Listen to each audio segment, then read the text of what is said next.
We are live. We're live everywhere. Hello, everybody. Introducing Dr. Carys Sonnenberg. Now, I know you who are here on Facebook and YouTube and Twitter can only see me, but you should be able to hear her. And we are talking about stress and why it matters. And Dr. Lovely Carys Sonnenberg.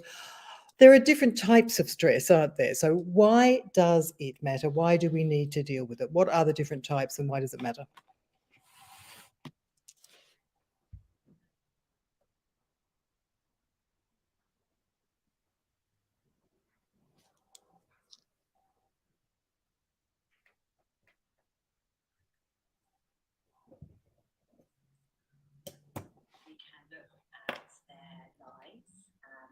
What affects them. And it's so interesting how much in this modern world we are under stress. And I might say to somebody, oh, how are your bowels, for example? Do you have irritable bowel syndrome? And they'll say, oh, my doctor said it was just stress. I don't really understand what that means, but apparently stress is making this worse. And then it was really interesting because I love talking with people about what they do understand about their bodies and what does that actually mean. So sometimes people look on it as a bit of a fob off. Oh, you know, I've been told I'm stressed. So what can I do about that? I need to go off and be mindful, but you know, my mind is so busy. I haven't got time to be mindful. What can I actually do? So what does stress mean? So when I explain this to people, a lot of people are really quite surprised by the hormonal effects of stress and what stress actually is. So without stress, we'd all be dead. You know, we have to have stress. So from our years ago, ancestral years ago, without stress, with it helping us fight and flight, we wouldn't be here. So it's a good thing. We need it. We need it acutely, but we don't need it chronically, as we are often living under this modern lifestyle. So if we just explain it in a simple way, so imagine you are a woman years and years and years ago, you're just foraging for your food, your baby's on your back, you're just relaxing, you're out in the savannah, you're picking your berries and things. And then suddenly there's a massive saber-toothed tiger. So how are you going to feel, Fiona, if that happens to you? I think I would have a physiological reaction that I probably won't mention live. Yes. I mean, yes, what could happen? Yeah, I mean, so you are going to feel acutely stressed, aren't you? So you've got three choices here. You're either going to fight the saber-toothed tiger or something that's around. You're going to run away back to camp, or you're going to be eaten. So one of those things. It's a short-term acute thing. So in order to prepare your body for the fight or the running away, you have a number of things have to happen. So your brain has this send signals down to your pituitary gland, down to your adrenal gland, and you're getting a massive surge of cortisol from your adrenal cortex, and you're getting a surge of adrenaline from your adrenal medulla. And those things together are creating physiological changes in your body called stress. It's an acute stress reaction, as we know. And in order to fight the lion, you're going to have high blood pressure. So your blood pressure goes up. So these are the hormones.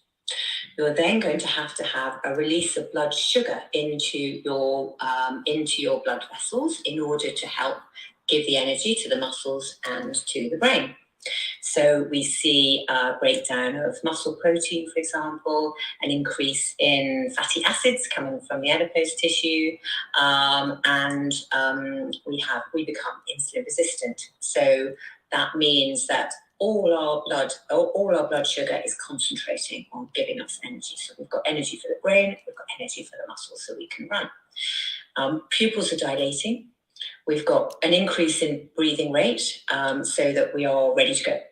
Our blood becomes a bit clotty. We get platelet aggregation. So if the saber-toothed tiger bites us, we're ready. We're not going to bleed to death. And we get an increase. That I did not know. Yeah, platelet aggregation. Yeah, it's really quite fascinating, actually. I can tell you that it's quite interesting, incredibly interesting, the effect of that. And yes, you become insulin resistant, you get a bit clotty, and you get your immune system sparks up. So ready, if you get this, so when you are actually bitten, if you're bitten, or if you're running and you gash your leg on a log or something along the way, your immune system's all ready to go. So these things in themselves will hopefully get you back to camp. So you've got your autonomic nervous system split into your sympathetic nervous system and your parasympathetic nervous system. Your sympathetic being your flight or fight. So hopefully you run all the way back to camp, you debrief, you have a cry, everyone tells you how brave you were, you sort of settle down, and you get over it, and then you're back in your rest and digest mode, where your parasympathetic nervous system is calmly digesting.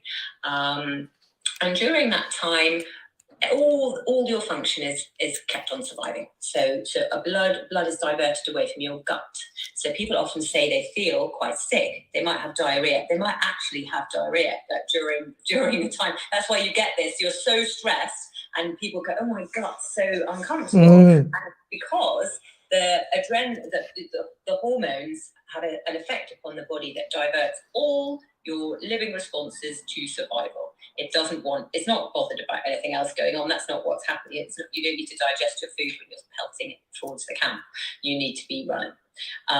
So that is what's happening. So that response is fantastic if you are being chased by a bear or a lion. It's not so fantastic if you're sitting in traffic and you cannot run away and use up all your blood glucose. You also become hypervigilant. So in being hypervigilant, you're looking around, you're making sure, you're seeing, is there another lion? Is my baby safe? What's going on? And that in itself, if you're sitting in traffic, yes, you're hypervigilant, but you'll also become really anxious.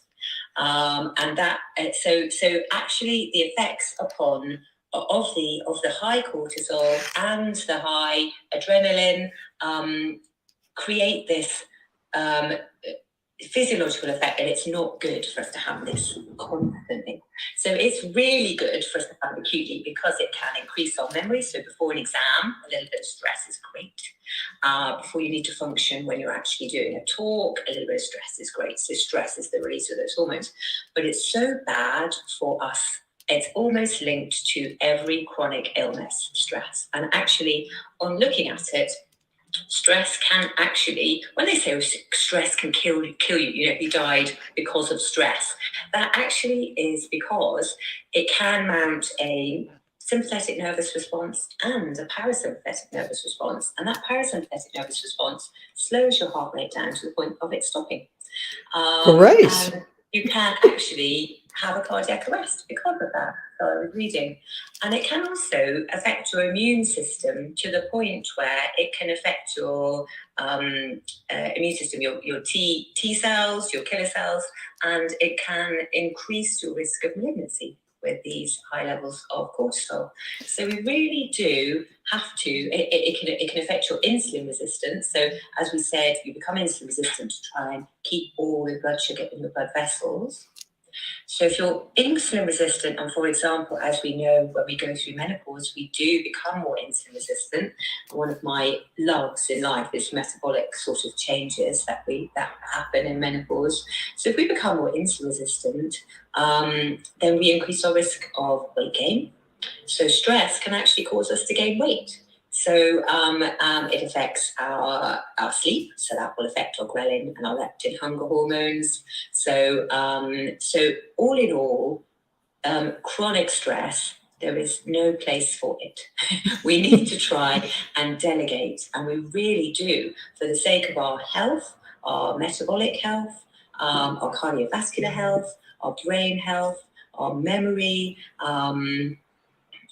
So many things are affected by this cortisol and adrenaline levels. It's interesting because I remember years ago when I was working at Australian Doctor and we were looking at heart attacks and heart disease and things like that, and everybody would say, he died of a heart attack because he was so stressed or whatever it was, and there wasn't back then all that much evidence to actually say that stress was particularly involved. But they now have changed that, have they? Because they were sort of like, know. Well, what does it really The do? article that I've been reading in preparation, because I do like to prepare for your interviews. I'm glad. I've been there before. So it can cause cardiac arrhythmias, myocardial infarction, endothelial dysfunction, so effects on the blood vessels. So the cortisol, it has differing effects on the body. Obviously, we know this, everybody's not the same. And some people will be able to respond beautifully to great amounts of cortisol. And in other people, we know the adrenal glands sitting just above our kidneys are an amazing gland, aren't they? Sometimes they function very well, sometimes they tire out. So our cortisol levels are at a level in the morning when we get up. And if we're really stressed, they're quite high. So we haven't got never-ending amounts of cortisol, as far as I'm aware. So we might find if we're having a super stressful day, the cortisol levels go up and up and up and up, and then we just have this massive slump. So we have a lot of energy loss in the day. So there's a lot of talk about adrenal fatigue. It's not an actual medical diagnosis, but clearly changing in hormones and the effect of hormones can cause that fatigue. So we've got our adrenals make our sex steroids, don't they? So we've got everything starts from cholesterol, then we go down to progesterone, which is a precursor for nearly everything else. So it makes your aldosterone, which affects your blood pressure and your salt balance. Then you've got your coming down from progesterone to cortisol. Then you've got your the sex steroid pathway. So you've got your testosterone and your estrogen in your adrenals being made. Not as much as in the ovaries, but some. So your adrenaline and your cortisol really are your so that's your cortex of your adrenal gland. Then in your medulla, you've got the adrenaline predominantly being made there, and noradrenaline, your catecholamines. So these are going to all have an effect upon your body, and we really need to start, all of us, trying to reduce the levels of these hormones in our body by doing things which physiologically change our bodies. So the mindfulness, the meditation, maybe hypnotherapy, the time to relax. If we don't do those things, we're going to see chronic illness coming in and affecting us far more. And it already is doing those things, isn't it? We've got a lot of chronic illness, and it can be anything, cardiovascular disease, malignancies. We're seeing so many of these things now. Our lives are very different to how they were. We were made to have these acute bits of stress, so to help us survive. We weren't made as humans for chronic long-term stress that can cause us problems at the moment. And it's often very difficult because in a GP consultation, I might say to somebody, okay, well, we need to send you off, and you now need to reduce your stress. And actually, we really need to give people a lot more information, not just that thing, that sentence. We need to be saying to people, we need you to reduce your stress hormones, your cortisol and adrenaline hormones need to be actively reduced. And that could involve you doing simple things. Now, mindfulness is quite difficult, isn't it? I don't know if you've ever tried to do it. I've tried, I failed. No, you haven't. You can't fail at mindfulness. You cannot fail. You've probably done brilliantly. You just don't think you have. So all you have is you need to just constantly be aware of your mind. And the human mind is incredible. It's like, if you've got an active mind, which you may well have, it's like bees buzzing everywhere, all over the place. And all you have to do is bring the bees back to your breath. So it doesn't matter. The bees aren't going to stop buzzing. You can't stop the bee from buzzing. But you can try and gently bring it in again. And you just kindness and compassion to yourself. It's okay, my mind is active. That's great. I've got an active mind. There's lots of thoughts going on. No one can empty their mind, as far as I'm aware. I mean, maybe yes, some people who are very trained at doing this. But all you need to do is start off by doing 3 minutes. And mindfulness is being aware of your mind. So you just think, okay, I'm going to sit, relax, feet on the ground, drop my shoulders, and do my tummy breathing, and just think about my mind. My thoughts are there. They're great. I have to have loads of thoughts. That's what the brain is. You can't stop them, but you can bring them in to the breathing. And that's the same for meditation, just concentrating on your breathing. And people often give up because exactly as you've just said, I can't do that. Well, because this is the thing. I'm rubbish at that. So, but actually I am as well, I tried it to start with. Someone said, try meditation. I thought, okay, well, to meditate, you must have to sit with your legs crossed, and that's what you do. But no, that is not what you need to do. You can do it anywhere, but it has to be at a time when you just have time to rest your mind. And what you are doing is you are reducing, stimulating your parasympathetic nervous system. You're bringing in things into calm. You're resting and digesting. And if you are someone who suffers from irritable bowel syndrome, stress very well might make things a lot worse. And we see people who really are significantly affected by irritable bowel syndrome. And if they are to actually take this time to reduce their cortisol, reduce their adrenaline, they do find things really improve. So it shouldn't be a word that we use for having a busy day, or I'm so stressed, I've got 10 essays to write, or because actually, yes, you might be stressed to have 10 essays to write, or you might love writing those essays. You could still with the 10 essays, but how you respond to the 10 essays is a different thing. And being resilient, we all teach our children this, don't we? So resilience is very, very important. So if you have a stressful event, you can look at it in a number of ways, can't you? You can have an argument with your friend, for example. You both have the same argument over something simple, like whether you've emptied the dishwasher, something together with your partner or something. And one person who has resilience and a different way of looking at things might just go, oh well, okay, well we had an argument. That's just fine. I'm not too worried about it. It's all done now. I think it's sorted.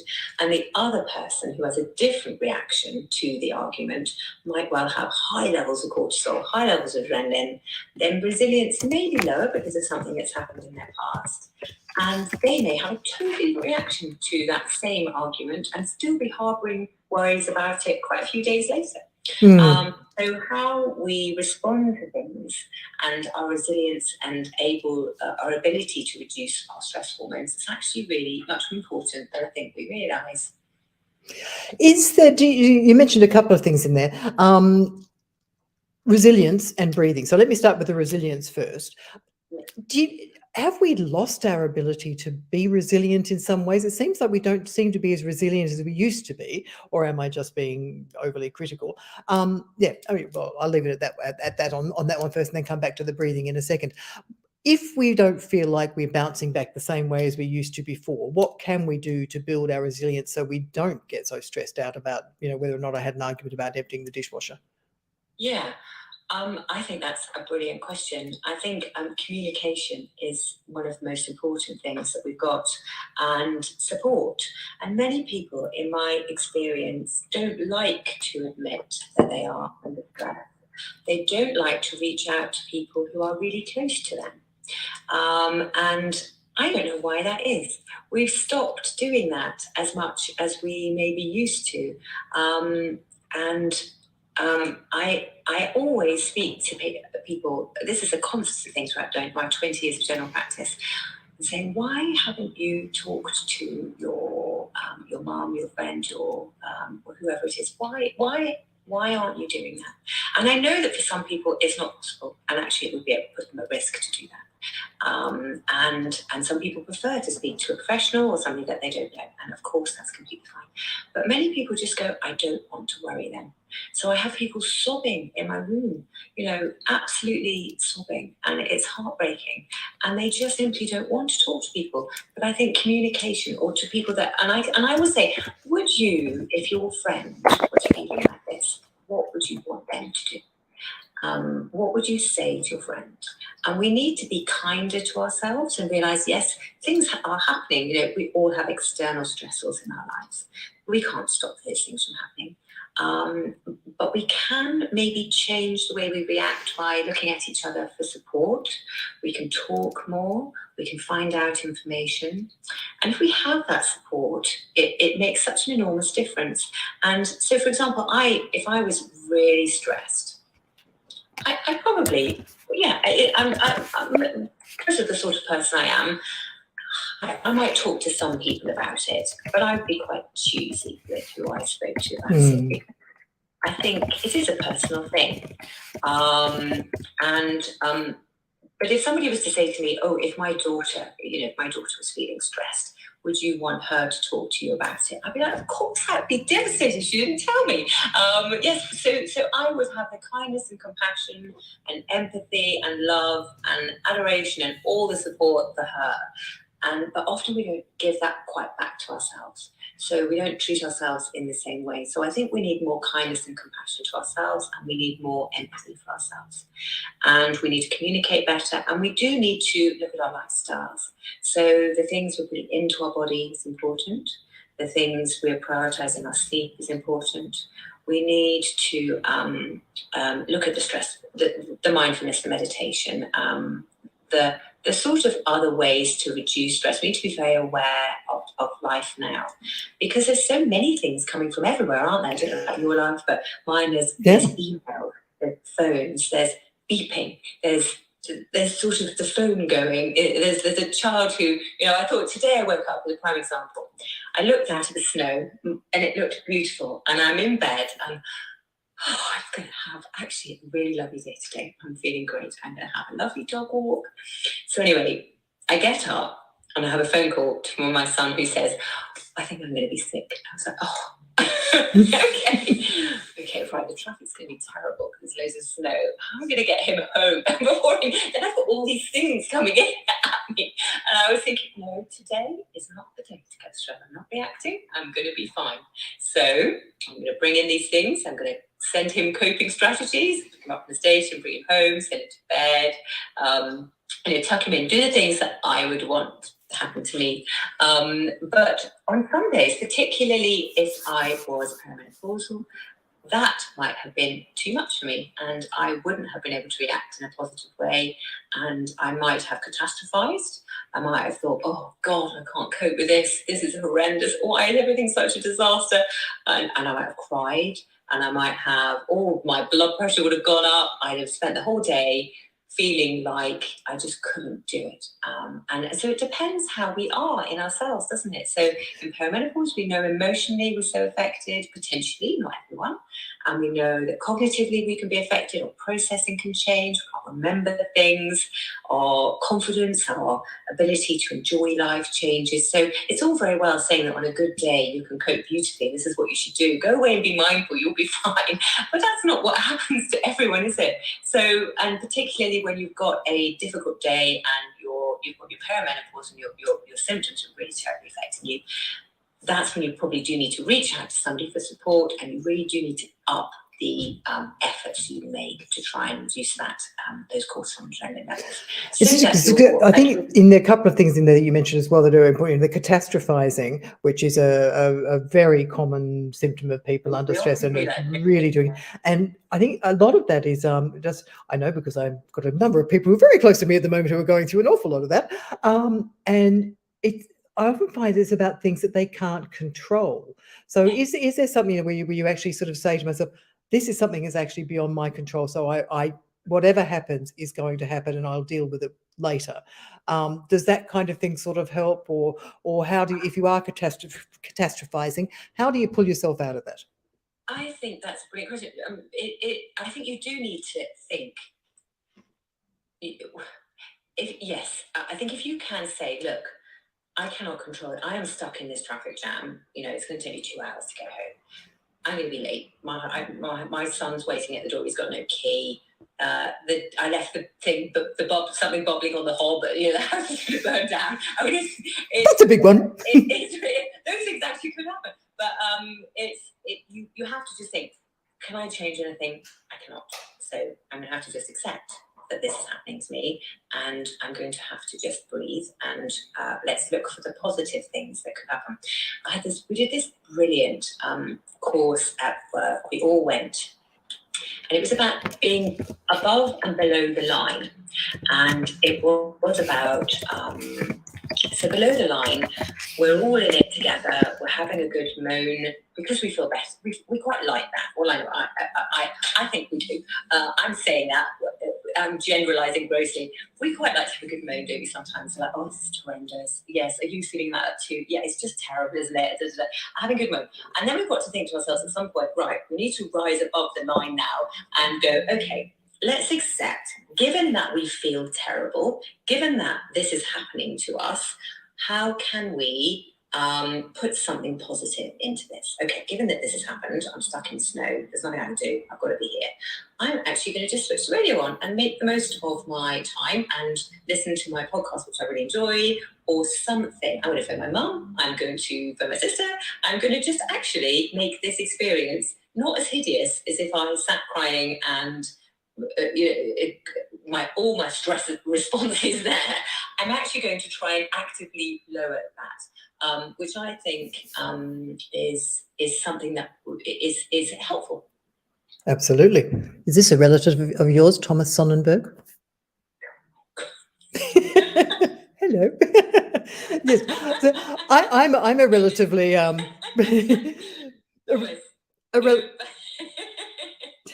relatively practical person. So I would be thinking, if I'm the one.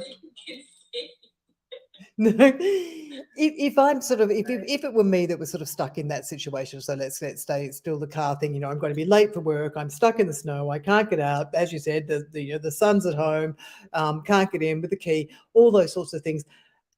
Does focusing then, I mean, okay, yeah, so you've gone, all right, I'm going to relax, I'm going to listen to my podcast, put the music on to get you, because I would first of all probably go, okay, I'm going to ring work and tell them where I am, and then they'll understand why I'm not at my desk at 9:30 a.m. when I should have been there half an hour ago. I will do this, and then put them in. So take care of the things that you can control. You know, ring your son and say, go next door because I'm stuck and I'm going to be late, or whatever, or climb through the bathroom window, and take care of what you can take care of, and then sort of relax, because that might alleviate the bubbling in the back of your head of the fact that it's sort of like you can't. Yes. So think of how you would advise a friend to deal with it if they were doing it. So what would you do practically, exactly as you said, and then what would you do emotionally, just while you are in the situation, to try and help reduce those levels of hormones that are causing you stress, because these things often happen, don't they? Things that are beyond our control, as you say, and there's no point in getting really stressed and anxious about those things, because we just can't do anything about them. No. But we can do something about the way we react to them. And you mentioned breathing a couple of times. So there's a lot of things about breathing at the moment. Why do we not breathe properly? Why do we go into sort of like shallow breathing, and why is that bad for us? And how can we breathe properly to relieve that stress? So we go into the shallow breathing, I think, to breathe quickly, because that's the effect that the adrenaline and the cortisol has upon us. So we get more oxygen into the body for the muscles of the brain. And to slow down our breathing is quite hard if you've got that physiological response. But when you are in your rest and digest mode, a lot of us don't breathe with a full lung. So we breathe with the top part of the lung, but we don't use the bottom. And so when we have to breathe with a full lung, we should be relaxing and we should be breathing with our tummy. So we should just. So it's like that's not right, probably. So someone who breathes is an expert. I know there are lots of people who do breathing, aren't there? So, but anyway, my own personal way that I do it is to breathe in and then out. So I'm breathing with my tummy going in and out. So that means I'm breathing with my whole lung, in my experience.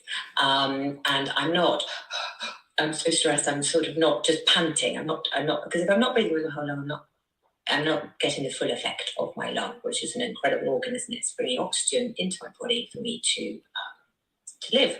Okay. So, Tracy's mentioning here, apparently there's a thing called Breathe Pod, a great account to follow, shows you how to breathe for all different scenarios. Oh, thank you. That's great. I will have a look at that, because that is really, really helpful.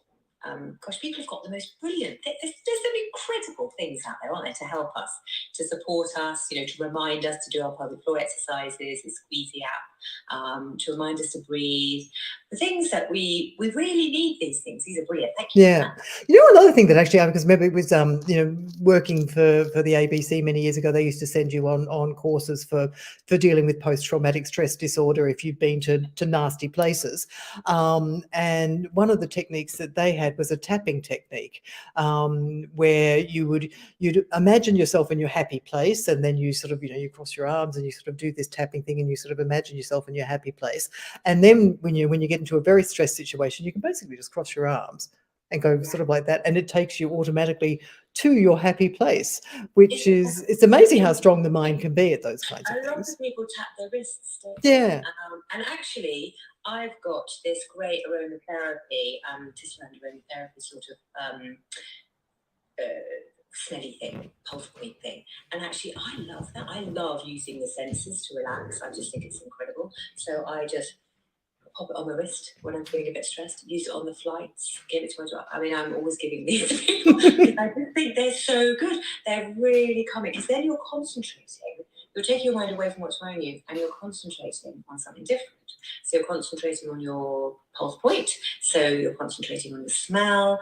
And yes, you're right. If you associate that smell or that experience with a good experience, a relaxing experience, then that is good. So a way to develop a good habit, and it could be a good habit like relaxing, is to attach it onto something you're doing already. So for example, when you're cleaning your teeth, for example, so you always clean your teeth every day. Most of us do, once or twice a day. So we can attach something onto that. So if I'm but if it's something I like to do, so if I'm attaching maybe my smelly thing onto something where I'm always relaxing, then the minute that I find that I'm a bit stressed, I might just nip it on, smell it, and immediately my brain releases that nice dopamine because I'm associating it, as you say, with something relaxing. And I find the same with the breathing. If I get a bit worried, then I try and do my proper breathing. And actually, I'm so concentrating when my tummy's going in and out. It's making me less worried about what it was that was taking my attention. So I do find those things super helpful. And the senses, touch, I think we underuse these things so much. Yeah, actually, when life gives you menopause, it's saying they use the tapping techniques with children with autism to help sort of calm them down. That's amazing. That's really amazing.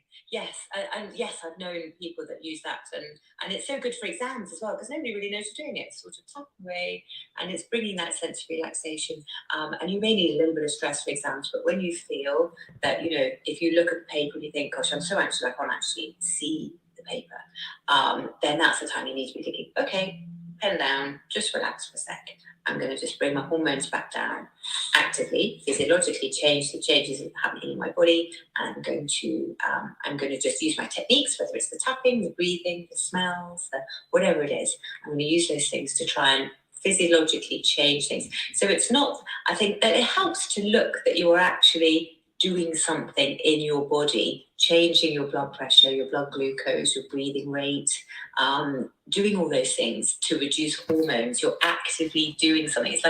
It's not like watching Netflix. That's not mindfulness or meditation. It's not it's got its place. It's brilliant, but it's not necessarily having the same physiological effect as active self-care is. And that's what I think we talk about a lot. And I think I'm not sure that people understand, maybe I didn't understand quite what it meant until I really looked into the physiological effects of what we're doing. And I think it really helps someone to know actively that they are changing their physiology by doing this relaxation, not just be told by the doctor, "Oh, well, you are stressed, you need to go and be mindful." What does that mean? Yeah. What can you do to improve concentration? Again, I mean, stress affects your memory. I was reading about the effects of it. It actually can cause an atrophy of your hippocampus, which is part of the brain. Great. If you're living at very high levels of stress. So people, so they've looked at atrophy of parts of the brain at looking at it, because memory comes from different parts of the brain, but the hippocampus is particularly rich in corticosteroid receptors. So you're going to find if you have high levels there, you may get changes, which I thought was really fascinating. And I can't remember, hippocampus, is it involved in short-term memory, but also spatial things? And that's another thing that can happen. They can find cortisol if it's high. They were saying it can affect your spatial awareness as well. It seems to be different in different people, and obviously different studies will show different things. This is one paper that I looked at, and that's what I'm talking about today. But it was very detailed. It was one of the good ones looking at, and there were lots of different pieces of evidence from lots of different studies that have been done historically. But I just thought that was really fascinating, and it really brings it home to me that we need to, as doctors, address these levels of stress and then help people improve their resilience in order to protect their future health, reduce the risk of type 2 diabetes, which is my big bugbear. So I just think we need to scoop people up earlier and say, look, this is what's happening to you metabolically. This is what could happen if you keep going. You're at this why. We're always talking about the why. You either go this way, where you jump the hoops of heart disease, diabetes, or you change your route and you go a different way. And very hopefully that way doesn't have these hurdles, or if it does, they're much further ahead of you. But you need to make some changes, and those changes are likely to be lifestyle. They could certainly be, in menopause, we know that HRT has beneficial effects metabolically. And that is proven the effect on lipids, insulin sensitivity, improvement, reduction in cardiovascular disease. So we know those things, but we also know exercise is fabulous. Strength exercise is great for your bones and your metabolic health. And sleep, prioritizing sleep.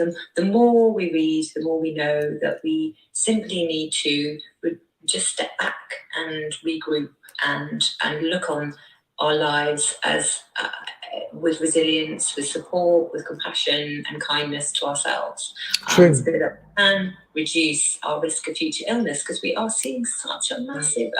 Diabetes is it's rising so quickly, and there are things that we could put in place early that would really help us not have to have that. True.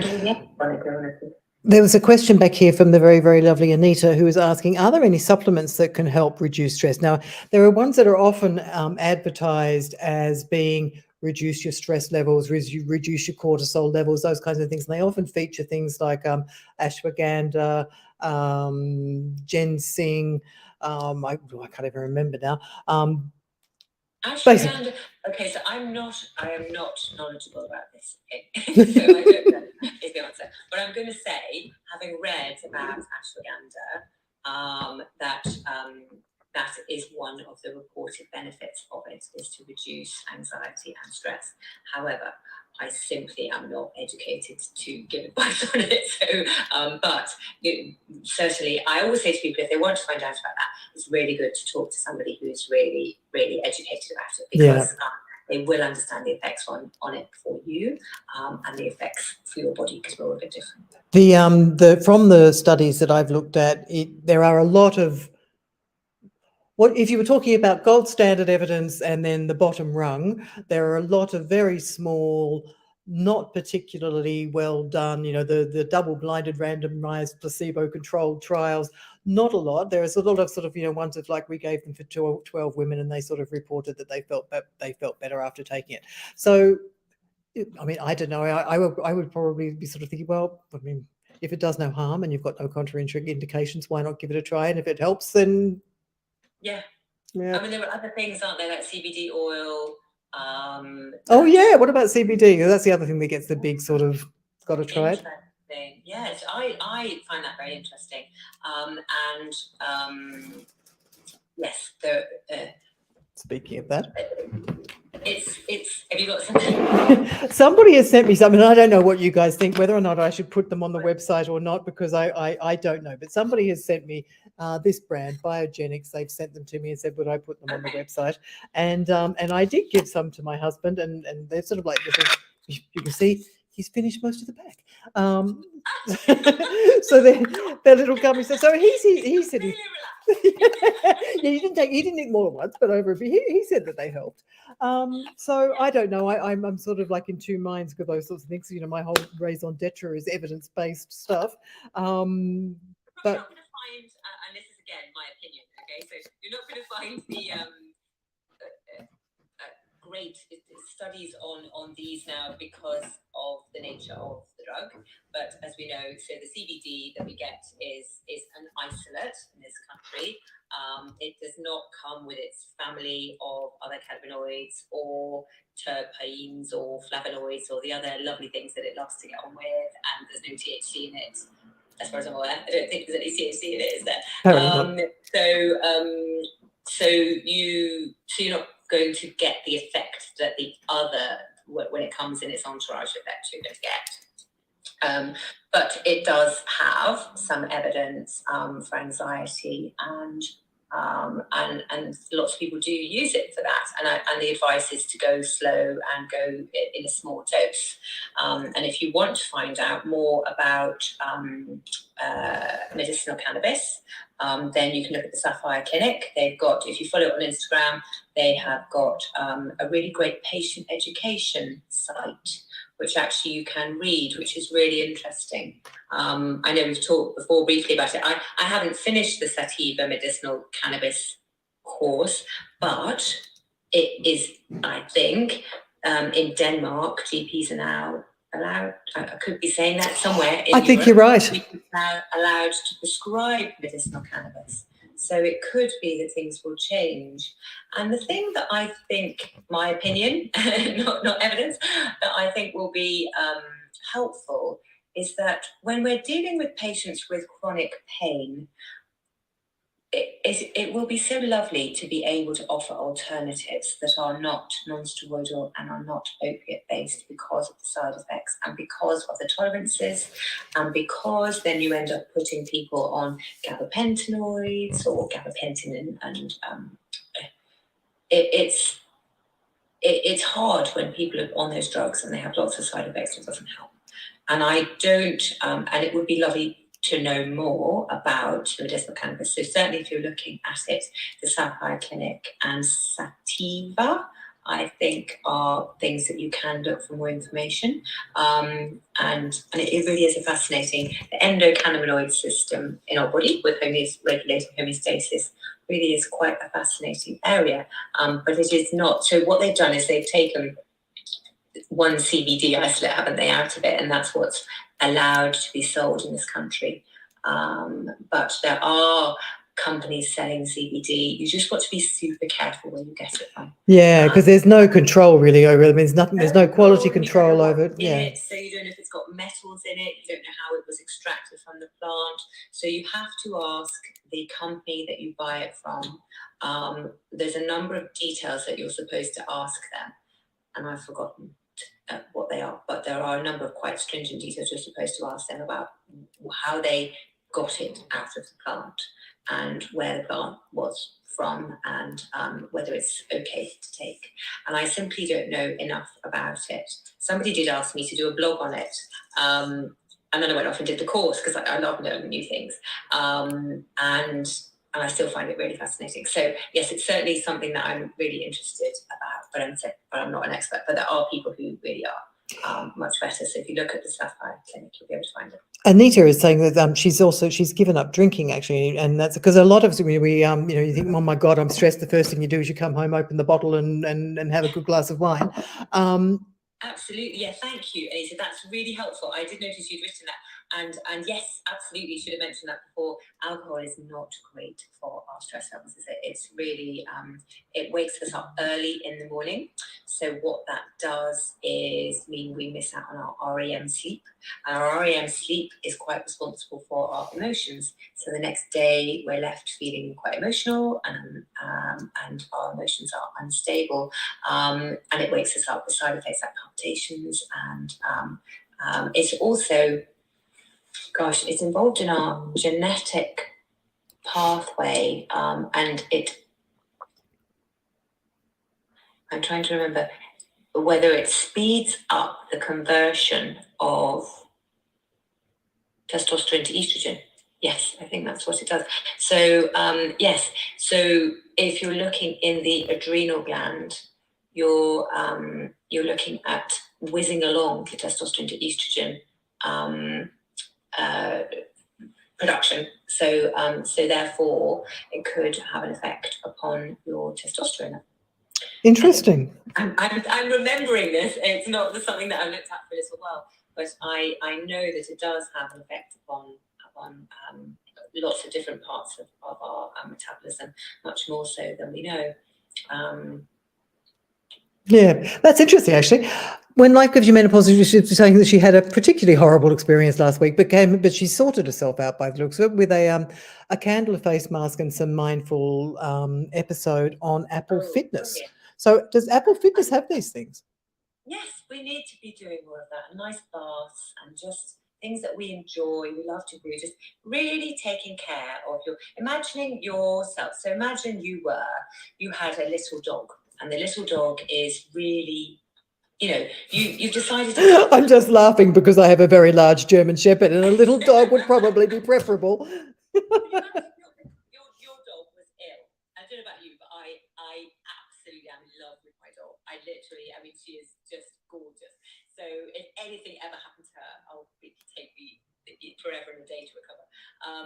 But so if anything happened to her, say I managed to I thought, I'm just going to cut back and give her a cheaper food, and it's got loads of additives in it. I'm not going to let her. I'm not really going to walk her. I'm not going to look after her. And then she's just going to become really sad and unwell and unhealthy. And then if I start to love her, cuddle her, be compassionate, feed her great food, let her have lovely sleep, take her and have lovely walks, she's just going to bloom, isn't she? She's just going to love it.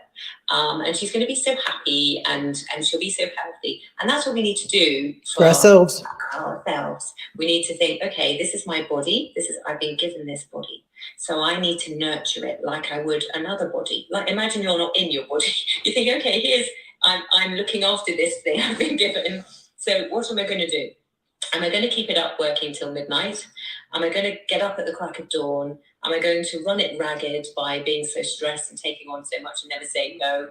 Am I going to actually put any good food into it, or am I just going to eat Haribo's for lunch and grab a bag of crisps for dinner and miss my breakfast? Am I going to drink a lot of alcohol? So I'm looking after this body. Is what am I going to do? I'm pushing the button. Okay, alcohol, in it goes.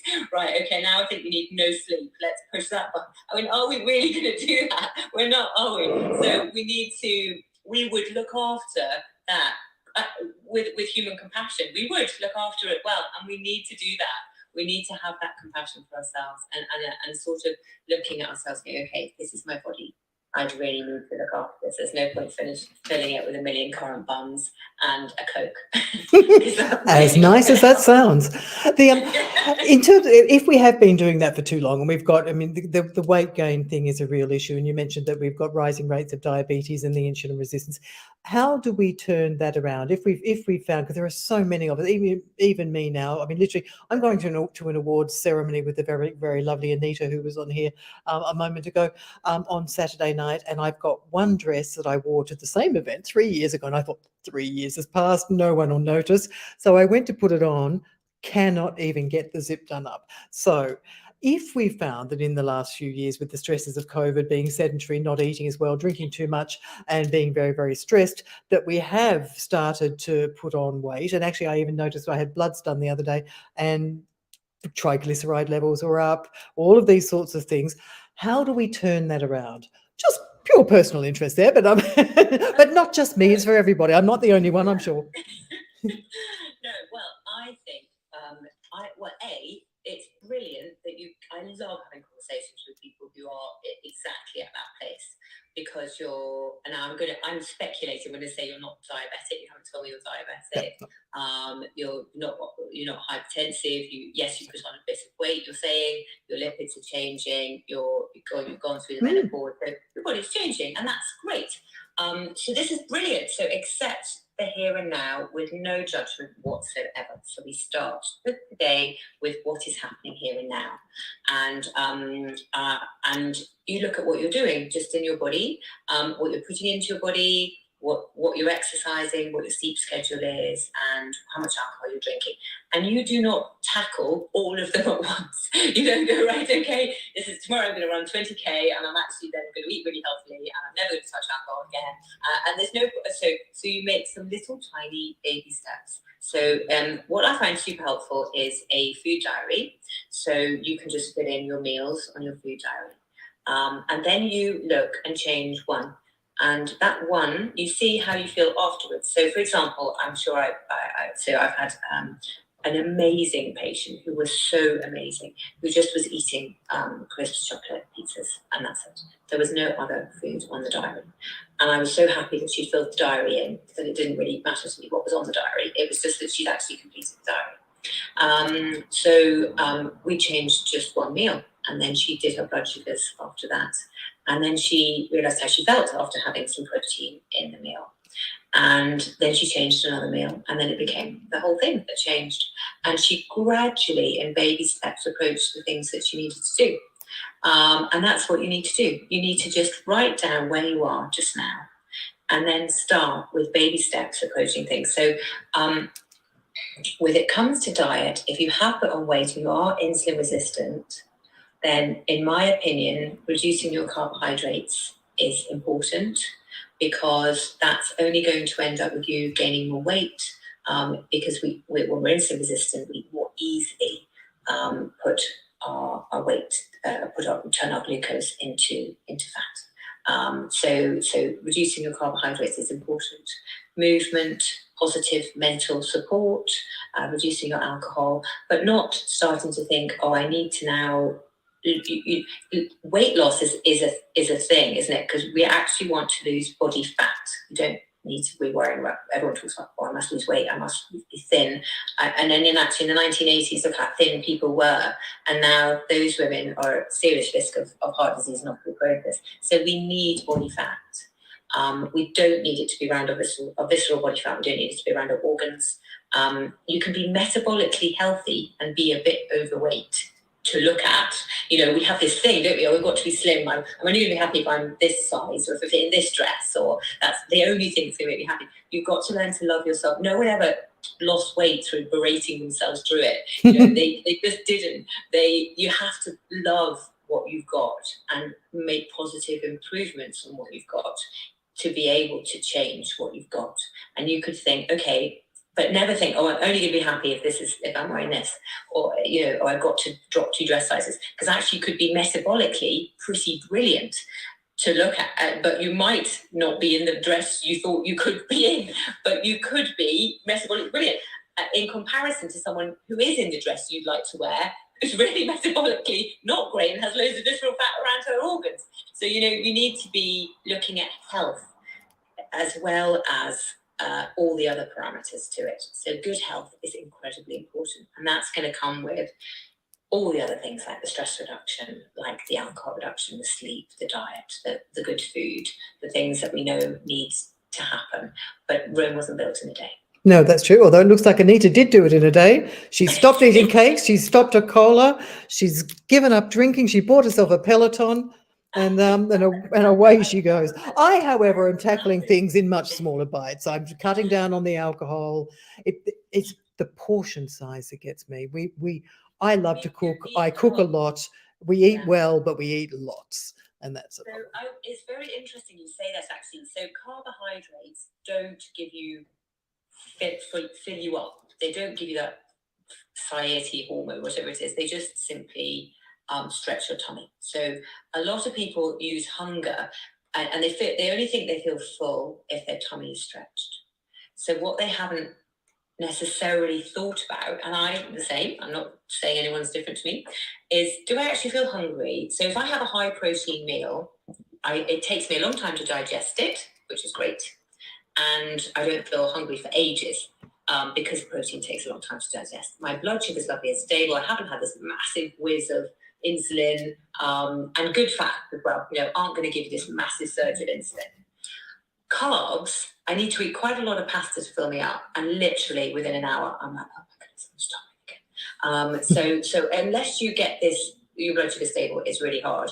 And I know there's a lot of controversy at the moment, but sometimes it does take someone, a glucose monitor on the arm, to see what they are doing and reflect on their activities. When they drink alcohol, it goes massively high, massively low. At 2 o'clock, they wake up. They can see what the effects of what's happening in their body. I'm not suggesting everyone goes out and buys one of those, but I'm saying to you, sometimes visually it's useful to write it down, to see it. what's actually That's a point, actually, because I was sort of sitting there thinking, I was discussing this with somebody the other day. We were saying, it was all very well for Tim Spector to be, talking about what we eat, and that's great. But then sort of recommending that we all put a glucose monitor on is probably going too far. But actually, maybe for some of us, for a short period of time, it might actually be very useful just to be able to say, oh my God, that is what's going on. I spoke to a nutritionist today, and we were talking about it. And certainly, I'm not suggesting that we'll brush your hands off it.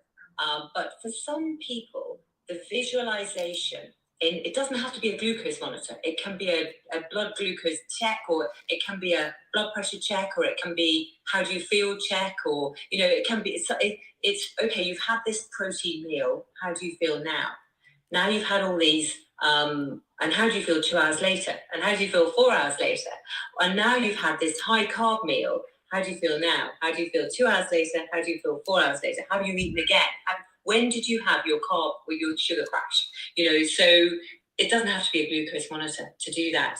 It can often come from how you are. So, and when you're insulin resistant, you cannot, say you're carrying extra body weight, you're really insulin resistant. Insulin's like the lock on the door to your fat. You might as well just put a bolt on, and the insulin is the bolt. You're not going to be able to access your fat easily when you've got insulin resistance. So therefore, and you need energy, you're not going to starve. So you're going to have to eat. And what are you going to eat? You're going to crave carbs because they're going to give you that energy. So unless you address your insulin resistance by reducing your carbs, you're constantly going to be in this K state of putting weight on easily because you're insulin resistant. Your glucose can be made into fat. You cannot access that fat for energy, and you need energy. So you have to eat, and that then makes the things worse. So you have to try and address and reduce the carbohydrates slowly and safely, and you might need help to do this, and support to do this, because it's not easy, because carbs are so available, aren't they? I mean, they're everywhere. Sure, and they're nice. It's so easy, and they taste good, and they make you feel good short term, and it's hard to go out. I mean, I can't tell you, I went to a GP. I was horrified. I went to a GP lunch, and there was crisps and sandwiches, and no, chips and sandwiches, and that's it. There was nothing. There was a tiny less to sleep. This isn't going to keep me full for longer than 2 seconds. So yes, it's not great. We all do have to be a little bit careful with what we put in our bodies. And if you've got metabolic flexibility, then you may be able to eat much, much more easily anything you like, and it's really not going to bother you. If you are overweight with insulin resistance, then you do need to reduce your carbs, because that is going to help you lose body fat and become more metabolically healthy, which is what you want. So both things are important. It's not that it's the health picture. Absolutely. We're already up to an hour, and we have digressed slightly there. But so I will end it now because otherwise we run the risk of losing it. But thank you so much, and people can find you at Rowena Health, and I will speak to you again very soon, I hope. Take care. Yes. All right. Sorry, I've talked on. Thank you very much for listening. Take care. Bye. Bye.